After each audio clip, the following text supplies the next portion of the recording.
Ne vem, če veste, da v Sloveniji obstaja človek, ki je lani pretekel celo bivšo Jugoslavijo, leto poprej se je vzpel na 33 slovenskih gora v 33 dneh in še leto poprej v 10 dneh pretekel celo Slovenijo.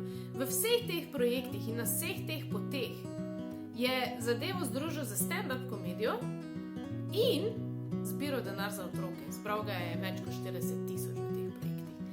In če to ni nekaj za dvigniti ušesa pozornosti, potem res ne vem. Pa ne samo dvigniti ušesa, pač tudi snet na kit, obleči športne majico in vzeti tekaške čevlje teniske.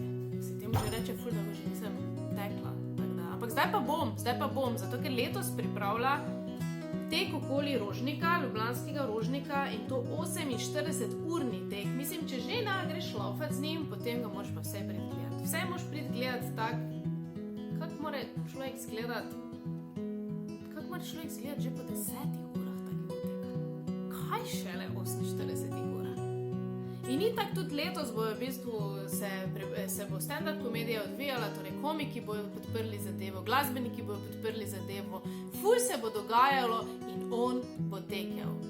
Andrej Težak težki teče, stand-up maratonec teče. Če niste vedeli, kako izgleda, tak izgleda.